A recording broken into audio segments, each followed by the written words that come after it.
वालेकुम दोस्तों। अच्छा जी, आज का जो टॉपिक है इस वीडियो का मतलब ये टीआरपी सीरीज़ का पहला वीडियो है।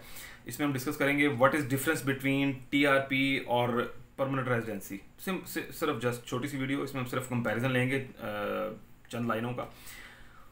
फर्स्ट थिंग फर्स्ट कि आप एंट्री वीज़ा पे अगर आ रहे हैं, ये चीज़ बहुत ध्यान से ज़हन में रखिएगा। हमारे जो पाकिस्तान में स्पेशली ट्रैवल एजेंट्स हैं, वो आपको उम्रा के साथ या कहीं किसी भी आप कंट्री में जा रहे हैं तो ट्रांजिट जो देते हैं वीज़ा यहाँ का टर्की का, उसके ऊपर एंट्री एग्जिट की स्टैंप के ऊपर अगर आप यहाँ पहुँच रहे हैं या ट्रांजिट का स्टिकर भी वहाँ लगे लेकिन ट्रांजिट है, उसके ऊपर आके आप रेजिडेंसी अप्लाई नहीं कर सकते हैं।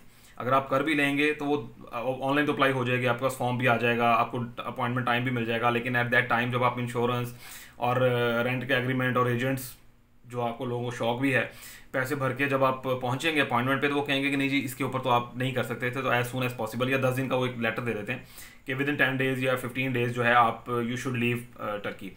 तो टिकट आप ऑलरेडी या तो वेस्ट कर चुके होते हैं, मोस्टली लोगों ने एक्सटेंडेबल नहीं ली होती है, वो बस वन वे रह जाती है, टिकट भी वेस्ट हो जाता है। सो ये चीज़ ध्यान में रखें कि ट्रांजिट के ऊपर आप रेजिडेंसी अप्लाई नहीं कर सकते। एक तो ये चीज़ क्लियर हो गई।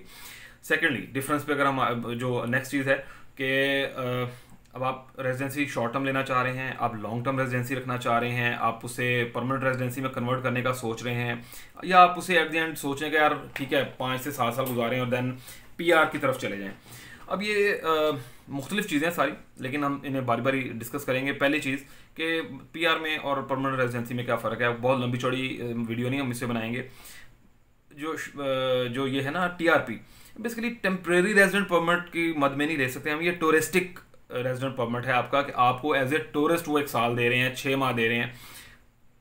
6 माह इसलिए मैं कह रहा हूँ कि जिन लोगों की एज 35 से कम है, ये इनकी पॉलिसी है कि जिनकी एज 35 साल से कम है, अकेले आए हुए हैं और फैमिली के साथ नहीं है, तो उनको ये समटाइम 6 माह का भी दे देते हैं। आपने इंश्योरेंस साल की करवाई हुई है, लेकिन वो आप ये टर्किश एम्बेसी की मर्जी है, वो आपको रिजेक्ट भी कर सकते हैं। लाइक वो 1% होता है। लाइक अगर मैंने देखा है कि अगर 2000 बंदे को उन्होंने 1 माह में पाकिस्तानी की अगर हम बात करें यहाँ पर 2000 बंदों को अगर अप्लाई किया है वहाँ पर, तो उनमें से 2 को 3 को रिजेक्ट भी कर देते हैं। सम हो वो किसी भी वजह से हो सकता है। समटाइम मिसबिहेव अगर भी करता है तो उसको भी रिजेक्ट कर देते हैं। आप गुस्सा गुस्सा दिखाते हैं तो उस चीज़ को भी बड़ा वो अनॉयड लेते हैं। ये तुर्क है मेरी जान, ये अपनी सेल्फ रिस्पेक्ट से आगे किसी को नहीं जाने देते। सो अब ये डिपेंड करता है कि वो 6 माह के देते हैं या साल के देते हैं। वो आपका टूरिस्ट कार्ड है, टेम्परेरी रेजिडेंट परमिट और टूरिस्ट रेजिडेंट परमिट, इनमें तमीज़ रखें आप अगर फैमिली के साथ यहाँ पे आएंगे तब भी उस सूरत में भी पहले साल का जो आपका है वो टूरिस्ट रेजिडेंट परमिट होगा। टूरिस्ट रेजिडेंट कार्ड कह लें। एक दोस्त ने मुझे, मैं पिछली वीडियो में भी बताया था, वो बड़ा अपने जैसे पॉइंट मारा उसने कि जी तुसी ते परमिट कहते हुए थे कार्ड है। आपको जो कार्ड मिलता है आपका, उसके ऊपर कार्ड कहीं नहीं लिखा हुआ, परमिट होता है। सो कार्ड कह लें, परमिट कह लें, it's the same thing. So again main बात पे मैं आता हूँ, दोबारा मुद्दे पे, कि आपका जो ये जो टूरिस्टिक कार्ड है ये साल के लिए है। इस पर आप जॉब अलाउ नहीं है, इस पर आप कारोबार शुरू कर सकते हैं। कारोबार शुरू करें, किसी को पैसे ना दें। पहले मैं तो सबसे पहले तो मैं मशवरा, आपने मेरी पिछली वीडियोस में देखा होगा, मैं ये देता हूँ कि यार पैसे वैसे किसी को भरे ही मत। खुद देखें 5-6 माह यार 1 लाख रुपया सिर्फ अपना एक्स्ट्रा रख लें अपने एक पॉकेट में, उसको कन्वर्ट करा के ना 3500 4,000 ले रहा, उसको घर के किराए के और यूटिलिटीज़ के अलावा सिर्फ ट्रैवलिंग करें। हॉटलिंग सेंस में खाना पीना सिर्फ मैं बात कर रहा हूँ। आपको बहुत सारे गोरे मिलेंगे, यूरोपियंस मिलेंगे, अरबी मिलेंगे, पाकिस्तानियों से थोड़ा फासला रखें, मिलें जुले, सलाम वाले बफी डालें और एक साइड पे मशवरा नहीं लेना आपसे, वरना ये ऐसा मशवरा देते हैं कि आप याद रखेंगे। तो वापस आ जाएं इसके ऊपर। तो वो ये टूरिस्टिक कार्ड है, इस पर आप जॉब नहीं कर सकते हैं। इसको अगर लेट्स सपोज आप कहीं पर जॉब कर रहे हैं और आप आ जाते हैं नज़रों में, तो आपका ये कार्ड कैंसिल करके आपको 15 दिन का नोटिस भी दे सकते हैं, जी लीव द कंट्री। लेकिन मोस्टली 100% केसेस में ये देखा गया है कि लोग जॉब कर रहे हैं, वो मना नहीं करते हैं। लेकिन ये अच्छा पॉइंट है उन लोगों के लिए जो कारोबार करना चाहते हैं आके। आप टूरिस्ट कार्ड लें, पहले साल का टूरिस्टिक कार्ड है आपका। इन द मीनवाइल अगर आप एडजस्ट कर गए, अच्छा आपको समझ आ रहा है कि हाँ यार फैमिली भी रह सकती है मेरे साथ, क्योंकि खर्चा तो सेम ही होना है आपका, तो वो आप उसको फ़ौरन 2 माह 3 माह पहले, ख़त्म होने से 2-3 माह पहले, आप 60 डेज से पहले आपने करना होता है। आप इसको कन्वर्ट कर लें फैमिली रेजिडेंट परमिट, 3 साल के लिए मिलेगा आपको। बहुत आउटस्टैंडिंग ऑप्शन है। और फिर आप कारोबार शुरू करना चाह रहे हैं तो आप कारोबार शुरू करें। शुरू करने के बाद आप अपना वर्क परमिट के लिए अप्लाई करें ताकि आपको पता हो अच्छा यार मैंने इतनी मेरी इनकम हो रही है या मेरा कारोबार थोड़ा सेट होना शुरू हुआ, तो आप फिर वो खर्चा भी करना शुरू करें, बिकॉज 900 से 1100 लिरा पर मंथ आपको टैक्स पे करना पड़ेगा आफ्टर वर्क परमिट। ये एजेंट्स आपको नहीं बताएंगे, उन्होंने $5,000 आपसे पहले ले लेने होते हैं ये वर्क परमिट या बिजनेस स्टार्ट करवाने के लिए, तो ये चीज़ बता के उन्हें पता कि हमें क्या फ़ायदा होगा।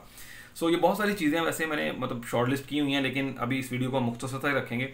दूसरी जो चीज़ है वर्क परमानेंट रेजिडेंसी, तो उसमें सिर्फ ये चीज़ आपको सहूलत मिलती है कि इक्वल टू वो है नेशनलिटी, मतलब आपको $2.5 लाख खर्चने की ज़रूरत नहीं है।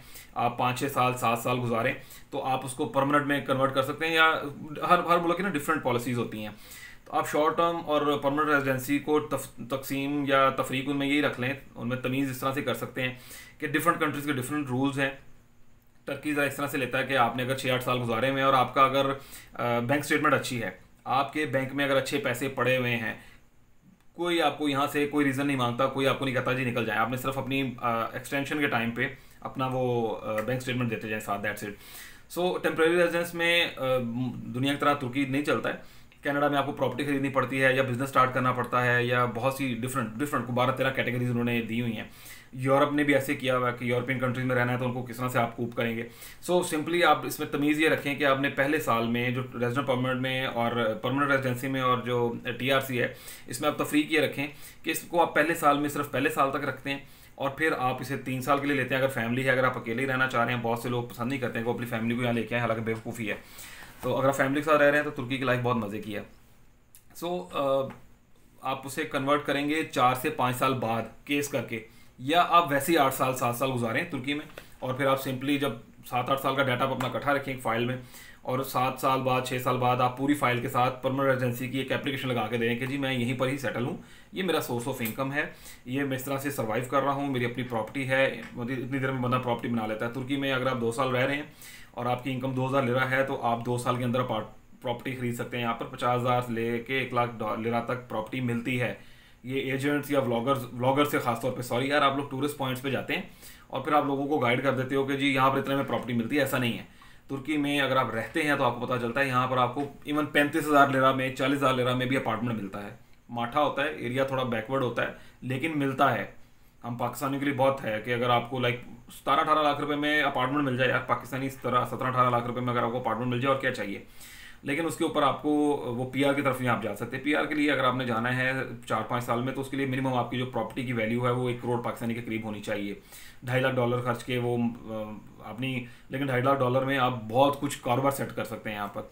सो आई थिंक थोड़ा कंफ्यूजिंग ज़रूर थी मेरी बातें, लेकिन ये ज़हन में रखें कि आपके TRC ने ही PR में कन्वर्ट होना है, डायरेक्टली परमानेंट रेजिडेंसी आपको नहीं मिल सकती है। और नेशनलिटी एक और चीज़ है, वो 6-8 हफ्तों में मिल तो जाती है, उसमें फिर रिस्ट्रिक्शंस भी होती हैं। फिर आप उनके शहरी हैं, वो फिर आपको उस तरह से बाउंड होना पड़ता है, टैक्सेस आपके और तरह से हैं। और अगर आप being a Pakistani permanent residency ले रहे हैं तो फिर आपके पास सहूलतें हैं कुछ, फिर आपके कुछ अपने राइट्स अलग से हैं। सो TRC को ही आपने कन्वर्ट करना होता है PR में। बहुत कम मिनिमम टाइम में ये चीज़ हो जाती है। आई होप आपको समझ आई होगी बात। इन शॉर्ट एक लाइन में अगर मैं इसको करूँ तो TRC ने ही कन्वर्ट होना है PR में, और PR को आप कन्वर्ट कर सकते हैं नेशनलिटी में। थिंग्स टेक टाइम, ज़्यादा मुश्किल चीज़ नहीं है ये। नेक्स्ट वीडियो जो है वो हम बात करेंगे कि हाउ टू गेट TRC। आपने TRC लेना है जब तुर्की जाके, तो एजेंट से बचे बगैर आप किन चीज़ों पे अमल करके कार्ड ले सकते हैं अपना।